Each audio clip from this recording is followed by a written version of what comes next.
नमस्कार, मैं केशव राय विश्व हिंदी अकादमी और अबीर एंटरटेनमेंट द्वारा 3 दिवसीय मुंबई हिंदी लिट फेस्ट मुंबई में होने जा रहा है। 8, 9, 10 जनवरी को हम सुप्रसिद्ध कलाकार राकेश बेदी जी को आमंत्रित करने आए हैं और फेस्टिवल के लिए उनकी शुभकामनाएं और उनका आशीर्वाद भी लेने आए हैं। राकेश बेदी जी 100 से अधिक फिल्में कर चुके हैं। वैसे उनकी शुरुआत रंगमंच से हुई थी, तो रंगमंच, टेलीविज़न, फिल्में और कार्यशालाएं जो युवाओं को ऊर्जा देते हैं, प्रेरित करते हैं और उनको अभिनय की जो सीख देते हैं, पढ़ाते हैं, वो अपना करियर बनाते हैं। तो आज हम बातचीत करते हैं राकेश जी से। नमस्कार राकेश जी। नमस्कार जी। राकेश जी, हम आभारी हैं, धन्यवाद। आप अभी दिल्ली से आए हैं और आपने तुरंत समय दे दिया 10 मिनट का, तो हम आपके आभारी हैं सर। नहीं, ऐसा कोई बात नहीं है क्योंकि हाँ नहीं बिल्कुल, आपका भी अच्छा काम है जी तो जी, अच्छे काम के लिए आप कर रहे हैं। हम शुरू से जैसे देखा जाए सारी फिल्में देखी हैं, लेकिन जब एक दूसरे के लिए देखते हैं तो रास्ते गाड़ी में भी हम बहुत हंस रहे थे कि जैसे ही आप जब एकदम प्रकट होते हैं पर्दे पर तो हंसी अपने आप आ जाती है। तो राकेश जी, आप रंगमंच, टेलीविज़न, सिनेमा और ये कार्यशाला चारों में शुरू से लेकर आज तक व्यस्त हैं और निरंतर आपकी यात्रा चल रही है। तो इस यात्रा में आप मान लीजिए चारों एक साथ कैसे काम करते हैं? कहीं ना कहीं किसी को छोड़ना होता है किसी को पूरा करने के लिए? हाँ, ऐसे कभी कभी होता है, कभी कभी छोड़ना पड़ता है। लेकिन क्या है कि नाटक जो है ना, उसका अगर एक बार नाटक अनाउंस हो जाए, उसकी डेट अनाउंस हो जाए, फिर वो उसको छोड़ना बड़ा मुश्किल होता है जी। फिर उसके लिए मुझे कई दफ़ा ऐसा हुआ कि मुझे कोई फिल्म छोड़नी पड़ी या कोई शूटिंग छोड़नी पड़ी या कुछ ऐसा एडजस्ट करना पड़ा। लेकिन मैं एक आपकी अगर आपने सवाल किया तो इस माध्यम से जो नए कलाकार हैं जी, उनसे ये संदेश ज़रूर पहुंचाना चाहूँगा कि बहुत से कलाकार ऐसा बोलते हैं कि नहीं यार, मैं नाटक नहीं कर सकता, टाइम नहीं मिलता, वरना फिल्में कैसे करूँगा। लेकिन मैं पिछले 40-42 सालों से मैं बहुत व्यस्त रहा हूँ। मैंने बहुत फिल्में की हैं, बहुत टेलीविज़न किया, उन्हें बहुत नाटक किया है, बहुत। तो मुझे ऐसा लगता है कि अगर मैं कर सकता हूँ तो कोई भी कर सकता है। तो ये एक बहाना है कि थिएटर के लिए समय नहीं मिलता। अगर आप निकालना चाहे तो हमेशा समय मिलता है। और हाँ, कई दफ़ा ऐसा नुकसान होता है, चलो आपको, क्योंकि एक बार प्ले अनाउंस हो गया फिर तो करना ही पड़ेगा, क्योंकि आपकी टिकटें बिकनी शुरू हो जाती हैं, आपके नाम से आपका बॉक्स ऑफिस खुल जाता है। लेकिन कई बार होता है ऐसा कि भी नहीं, लेकिन 90% मैंने देखा है कि बात एडजस्ट हो जाती है। वो बात ये कि आपका रंगमंच के प्रति समर्पण है सर। आपका एक दिन में आपको वहाँ पर लाखों रुपए मिलते हैं, चाहे वो इवेंट हो या पर डे के हिसाब से हो, और यहाँ पर 2-2 महीने आप रिहर्सल करते हैं। तो कहीं ना कहीं वो बहुत ज़्यादा समर्पण या समर्पित भावना तो है आपकी रंगमंच के प्रति। बिल्कुल है, आज का युवा नहीं करता। हाँ, अभी देखिए, हम इप्टा के लिए जब नाटक करते हैं, आज की डेट में जब इप्टा के नाटक करते हैं, जब मैं आया था तो इप्टा में जब मैं काम करता था तो हमको एक शो के 10 रुपये मिलते थे जी। और 10 रुपये मतलब भले ही आप एक्टर हैं या बैक स्टेज वाले हैं, आपका नाम है या नहीं है। तब हमसे ज़्यादा बड़े नाम वाले थे, A.K. हंगल साहब थे, मनमोहन कृष्ण थे, उनको भी 10 रुपये मिलते थे, मुझे भी मिलते थे। और अभी वो 10 रुपये का 500 रुपये हो गया है जी। तो मुझे भी 500 मिलते हैं। और कल जो लड़का जो बिल्कुल कल आया है, जिसका कोई पता नहीं, बेचारे का नाम नहीं, उसको भी 500 रुपये ही मिलते हैं इप्टा में। लेकिन बाकी थिएटर ग्रुप में ऐसा नहीं है। बाकी जगह थिएटर हम जब कमर्शियली करते हैं तो हम देखते हैं कि हाँ भाई, सब खर्चे बराबर निकलें, सबको जो प्राइस उचित हो सकती है वो मिले। लेकिन थिएटर में कॉम्प्रोमाइज़ तो करना ही पड़ता है, तभी तो थिएटर चलता, नहीं तो चल नहीं सकता। जिस तरह से आपको फिल्मों में जैसे कि सुविधाएं मिलती, 5 स्टार होटल मिलती है, गाड़ियाँ BMW, मर्सिडीज आपकी शूटिंग के लिए सब लगी रहती है, वो भी मतलब वैन मिलती है। थिएटर में जब आप बाहर जाते हैं उस तरह की सुविधा नहीं मिलती है, तो क्या कहीं ना कहीं कभी कभी ऐसा लगता है असुविधाजनक लगता है? नहीं, बिल्कुल नहीं लगता है, बिल्कुल नहीं लगता है। वाह, ये बड़ी बात बताइए। ये एक, देखिए, ये एक मेंटल वो है कि हम इस समय थिएटर करने आए हैं, हाँ, ये ज़रूर हम कोशिश करते हैं कि भैया हम जहाँ नाटक करने जा रहे हैं वहाँ एक कमरा तो हो साफ सुथरा, क्या साथ में एक अटैच्ड बाथरूम। मतलब वो फिल्म स्टार राकेश बेदी वहाँ से हट जाते हैं। हाँ, मतलब ये एक बेसिक सुविधा जो है, बिल्कुल एक बेसिक। अभी हम 1.5-2 साल पहले गए थे कहाँ गए थे, अब बताता हूँ आपको जी। अभी नाम याद आ जी, जाएगा। जी, जी। तो वो एक बहुत बड़ी उर्दू की संस्था थी, जी उर्दू की ऑर्गेनाइजेशन थी। तो हमारा एक प्ले है आखिरी क्षमा, जी जो कैफी आजमी साहब का लिखा हुआ है, हम उसके लिए नाटक करने गए। उसमें बहुत बड़े बड़े कलाकार हैं जी। मतलब कलाकारों ने किया अपने टाइम पे, बलराज सानी ने भी नाटक उसमें रोल किया अपने टाइम पे, है ना। तो अभी मैं करता हूँ, भरत कपूर करते हैं, अवतार गिल करते हैं, अंजन श्रीवास्तव भी करते हैं जी। तो उसमें जब हम वहाँ गए तो उन्होंने कहा साहब हमारे पास तो डॉर्मेट्री है, ये बिस्तर लगे हुए हैं यहाँ पर एक लाइन में, आप बताइए। तो आप यहाँ लेट जाइए। ये देखिए। अरे तो ऐसा हुआ, वहाँ हम सब लेटे। और फिर उसका एक मज़ा भी अलग है। अच्छा। तो अगर आप उसको ठीक ढंग से लें तो उसका, क्योंकि सब हम ये हैं तो यार दोस्त ही, बहुत पुराने यार दोस्त हैं, तो मज़ा भी आता है। लेकिन कुछ कलाकार ऐसा भी कहते हैं कि यार देखो, दिल्ली में रंगमंच करते थे, वो एनएचडी के भी हैं, एफटीआई के भी हैं, लेकिन कहते थे यार देखो वो समय था जब हम धर्मशाला में रहते, रोड पे ही सोते, लेकिन आज भी हमको फिल्मों में ये सुविधाएं मिलती वैसी हमको चाहिए, ऐसा कुछ कलाकार कहते हैं। वो अपनी अपनी सोच है। देखिए मैं तो ये मानता हूँ कि एक बात बड़ी सिंपल है। देखिए अगर आपको फिल्म में ये सुविधाएं मिल रही हैं तो इसका मतलब फिल्म का बजट वो अफोर्ड कर रहा है। जी फिल्म का बजट वो अफोर्ड कर रहा है ना, जी। तब आपको सुविधा वो मिल रही है। अगर वो फिल्म के बजट से बाहर होगा तो आपको सुविधा नहीं मिलेगी। जी जी एम आई राइट? वो अपनी जेब से तो कोई देगा नहीं ना। जी जी जी जी। तो फिल्म इतना कमा के दे रही है जी। उस आदमी को कि वो ये सुविधा आपके लिए अफोर्ड कर रहा है। तो नाटक में जितना कमा के नाटक दे रहा है उतना वो अफोर्ड कर रहा है। ये सिंपल सा लॉजिक है। अगर आप इसको अप्लाई करेंगे तो आपको तकलीफ नहीं होगी कि भैया फिल्म करोड़ों की बनती है, करोड़ों रुपए आते हैं, लेकिन ये नाटक वाला बेचारा जो है ये मतलब बिल्कुल अगर लेवल पे ही आ जाए बराबर, नो प्रॉफिट नो लॉस हो जाए तो भी इतना तो उसकी हेल्प करो, है ना। सर आपका हास्य अभिनेता के रूप में घर घर में नाम और चेहरा दोनों से जाना जाता है। राकेश बेदी चेहरा है, वो बहुत बड़ी बात होती है कि जब कोई कलाकार हाउस होल्ड नेम और फेस दोनों हो जाए। ये सब होने के लिए जैसे हास्य कला, उसके अलावा भी आपने विविध रूप किए हैं, अलग अलग किरदारों को किया है, नाटक में भी किया है, और फिर ये करने के बाद भी आप निर्देशक और लेखक भी हैं। ये जब कोई प्ले में या फिल्म में ये तीन तीन भूमिकाएं जब करनी होती हैं तो अपने आप को आप कैसे तैयार करते हैं, कितनी चुनौती होती है? देखिए चुनौती ऐसे होती है कि जब मैं ऐसा मानता हूं कि जब कोई भी स्क्रिप्ट लिखी जाती है वो एक लेवल पे होती है, एक जो भी एक लेवल है, समझिए कोई भी एक लेवल है, उस लेवल पे होती है। लेकिन जब वही स्क्रिप्ट निर्देशक के पास डायरेक्शन करने के लिए आती है तो उसका लेवल एक अलग हो जाता है, क्योंकि वो उसी लिखी हुई चीज़ को एक अलग एंगल से देखना शुरू कर देता है। जी जी जी, है ना। वो बोलता है कि इसने लिखा कि यहाँ खिड़की होनी चाहिए, खिड़की से आना चाहिए हीरो, मेरे हिसाब से दरवाजे से आना चाहिए। और ये सीन जो है इसने लिखा ये नीचे गार्डन में है, लेकिन ये छत पे अकेले में होना चाहिए शाम के वक्त। तो वो लेवल अलग निर्देशक अपने दिमाग से उस स्क्रिप्ट को अलग, और जब एक्टर इसमें आता है तो इसी लेवल को एक और लेवल पे लेके जाता है। क्या बात, जो शायद डायरेक्टर ने नहीं सोचा। जी जी जी, है ना कि साहब आप शाम तो कर रहे हैं इसमें, लेकिन इसमें शाम में अगर हाथ में एक जाम भी हो तो एक अलग मजा आएगा इसका। ऐसा एग्जांपल दे रहा हूँ मैं। सही बात।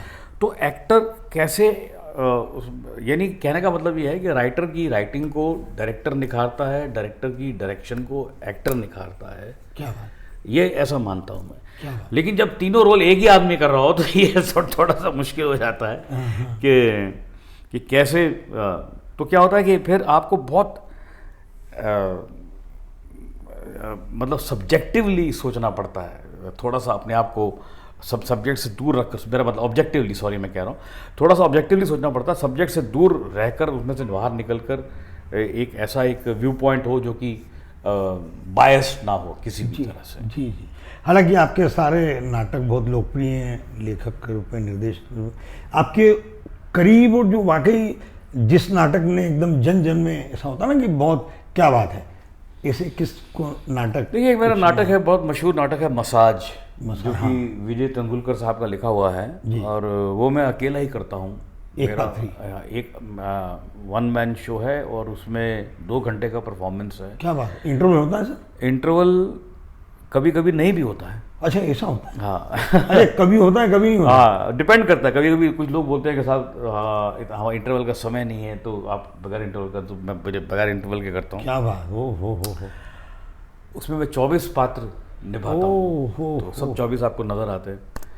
और विजय तेंदुलकर साहब का तो नाम आप जानते ही हैं, बहुत बड़ा नाम है। तो उनके लिखे हुए नाटक, बहुत सारे नाटक, बहुत सारे लोगों ने बहुत भाषाओं में, बहुत देशों में खेले गए हैं, आपको पता ही है। जी। ये अकेला ऐसा नाटक है जो मेरे अलावा किसी ने नहीं किया। और 24 पात्र तो मुझे नहीं सुनने में आया, ना पढ़ने में आया कि कोई कहानी के या नाटक के 24 पात्र, मुझे नहीं लगता था। अभी देखिए, ये थोड़ा लॉकडाउन खुल रहा है अभी, तो 12 दिसंबर को इसका शो है जी, एनसीपीए में। आएंगे हम सब, जरूर आएंगे। अभी से नोट, बिल्कुल। टिकट अभी ले लेंगे सर, ऑनलाइन बिल्कुल ले टिकट ले लीजिए, लेंगे। ऑनलाइन अब भी आज ही आपके सामने अभी 3 टिकट ले लेंगे सर। बिल्कुल ले लीजिए, और आपको बहुत मज़ा आएगा जी। तो ये फिर मेरा एक लिखा हुआ प्ले है जिसका नाम है मेरा वो मतलब नहीं था, वाह। जो मैंने लिखा, डायरेक्ट किया, और उसमें 3 कलाकार हैं, अनुपम खेर, नीना गुप्ता और मैं।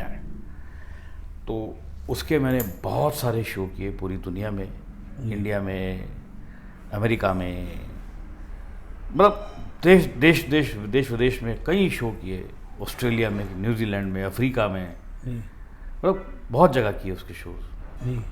और वो बेइंतहा पसंद किया जाता है, दिल को ऐसा छूता है कि बस। आज ही मैं किसी का वो पढ़ रहा था कि मेरे हाथ में एक पेपर आया 5-6 साल पुराना, किसी ने बड़े प्यार से लिख के भेजा था कि आपका नाटक देखा, तब से मैं उसको भूल नहीं पा रहा हूँ। वाह। तो अच्छा है, क्योंकि मैं ऐसा मानता हूँ कि कॉमेडी जो है उसके साथ साथ अगर एक किसी भी गंभीर बात को बहुत देर तक नहीं कहना चाहिए गंभीरता से। जी, रोचकता चाहिए। हाँ, गंभीर बात को गंभीरता से कहा जाए तो उसकी गंभीरता खत्म हो जाती है। लेकिन गंभीर बात को अगर थोड़ा सा आप कॉमेडी का तड़का लगाकर बोले तो उसका असर बहुत होता है और देर तक रहता है। वही इस नाटक की खास बात है। सर, आप भी अंतर्राष्ट्रीय ख्याति प्राप्त कलाकार हैं, रंगमंच के, फिल्म के। तो अगर हम भारतीय लेखकों को, नाट्य लेखकों को देखा जाए और विदेश के लेखकों को देखा जाए, जो शेक्सपियर की नाटकों पे कई फिल्में बनी हैं, तो भारतीय लेखकों की नाटकों पे कितनी फिल्म और उस स्तर की है, लेखन है? ये नहीं, लेखन देखिए, लोग अक्सर तुलना करते हैं शेक्सपियर और कालिदास, मतलब कालिदास की इनकी करते हैं तुलना, एक तरफ वो एक तरफ। तो अगर हम नाटकों में लेखकों की बातचीत करें, अगर हम विदेश, मुझे ऐसा लगता है कि हमारा जो हिंदी का साहित्य है वो बहुत रिच है जी, लेकिन वो साहित्य नाटक में परिवर्तित नहीं हो पाया।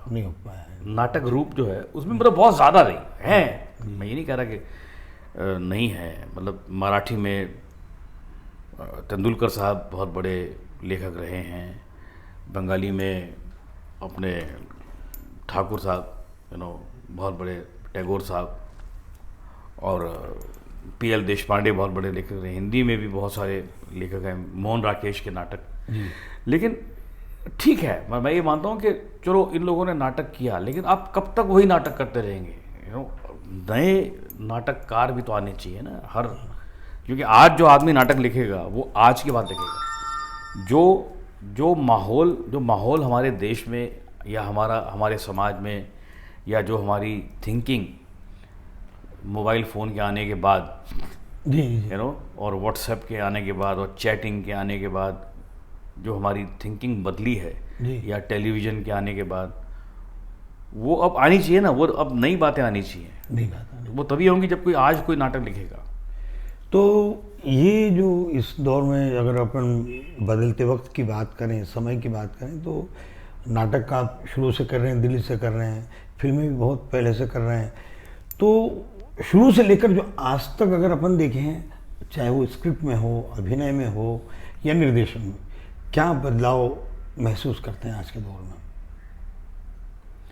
देखिए, फिल्मों का जहाँ तक ताल्लुक है उसमें तो बदलाव बहुत ज़्यादा आया है जी, बहुत ज़्यादा बदलाव आया है। मतलब मैं ऐसा मानता हूँ कि अब एक ऐसा वक्त आ गया है कि आप मतलब कोई भी निर्देशक, राइटर अपने दिल की बात कह सकता है, क्योंकि प्लेटफॉर्म बहुत सारे हैं। क्या बात, अगर और कोई नहीं सुन रहा है तो यूट्यूब तो है ही ना, बहुत अच्छी बात, आपकी बात सुनने के लिए। जी, आप अपनी बात कह के यूट्यूब पे डाल दीजिए, जी, है ना? और देखने वाले अगर पसंद करेंगे तो करेंगे। ऐसा नहीं है कि आपको कुछ कहने के लिए किसी का मोहताज होना पड़ेगा। और अगर इससे बड़ा प्लेटफॉर्म है तो फिर आपके पास सिनेमा है, फिर आपके पास तमाम OTT प्लेटफॉर्म हैं जो अब आ गए हैं। तो ऐसे बहुत सारे माध्यम हैं अपनी बात कहने के लिए जो पहले नहीं थे। तो अभी इतना ज़्यादा कमर्शियल डिपेंडेंस नहीं है अपनी बात कहने के लिए कि भैया फिल्म बना रहे हो तो 4 गाने तो डालने ही पड़ेंगे, 2 फाइट तो डालनी ही पड़ेगी, आखिर में एक चेज तो डालनी ही पड़ेगी वरना फिल्म फ्लॉप हो जाएगी, यू नो, एक सेक्सी कैबरे गाना तो होना ही चाहिए। वो ज़माना चला गया। तो वो जो एक कमर्शियल कह लो, जो एक हवा सर पर था मेकर्स के कि भैया ये इंग्रेडिएंट तो चाहिए, पहले सबसे पहले गाना सेक्सी शूट करो, 2 फाइटें शूट करो, 5-6 रोमांटिक गाने शूट करो, यू नो, एक एंड की एक चेज, कार चेज या मोटर बोट की कोई चेज, यू नो, इस तरह की डालो ताकि फिल्म चले। वो अब कंपल्शंस खत्म हो गई हैं। ये वेब सीरीज में जो क्षेत्रीय कलाकार और स्टार कहानियाँ गांव की, छोटे छोटे गांव की होती है और वो बहुत सुपर हिट होती है, बहुत सफल होती है, मतलब कहने का मतलब।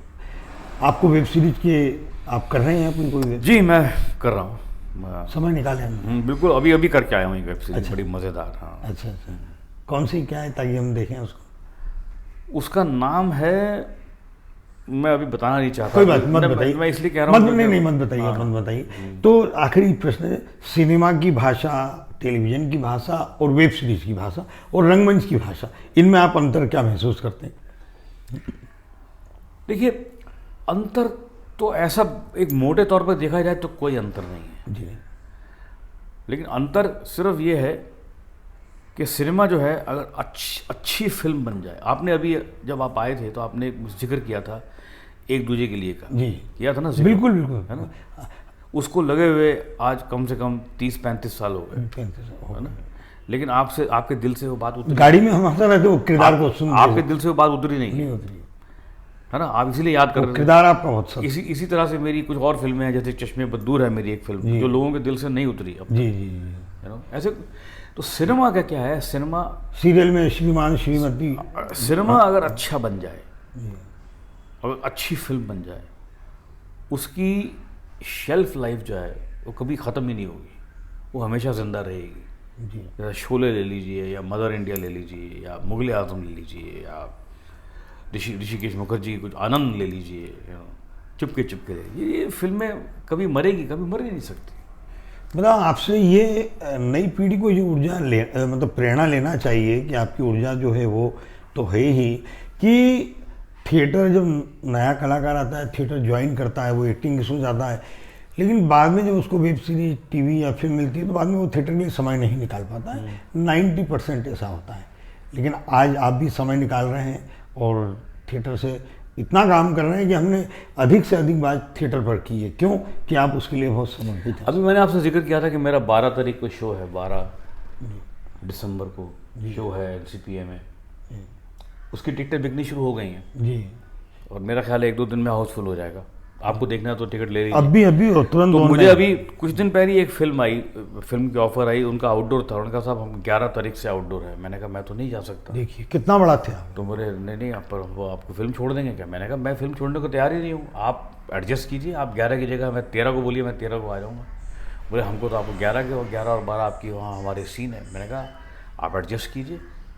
ओह, तो बोले आप जिससे शूटिंग है उससे बात कीजिए। मैंने कहा शूटिंग तो है ही नहीं, नाटक है। वो कर रहे हैं, एडजस्ट कर रहे हैं, हो गया, करना चाहिए। बिल्कुल हुआ। देखिए आपका कला के प्रति हो गया, वही तो बता रहा हूँ मैं आपको। करना चाहिए, लेकिन you have to put your foot down ना, करना चाहिए। तो अगर आप ये पहले ही इसी बात को मान के चलेंगे कि नहीं होगा तो यार कैसे होगा, तो फिर नहीं। यही लोग अगर थिएटर को नहीं बढ़ाएंगे और आपका समर्पण नहीं देंगे तो गलत ही है। अच्छी बात। तो मैंने उनसे कहा साहब मैं तो नहीं आ सकता, मैं तो, क्योंकि मेरे पास कोई चारा नहीं है। हाँ, अगर आपने यही बात मुझे हफ्ता भर पहले कही होती, जब मैंने वो अनाउंस नहीं किया था नाटक, तो मैं कर लेता कि ठीक है मैंने अभी अनाउंस नहीं किया, नाटक बाद में अनाउंस कर दूंगा। लेकिन एक बार मैंने कर दिया, अब मुझे उसको ऑनर करना ही पड़ेगा।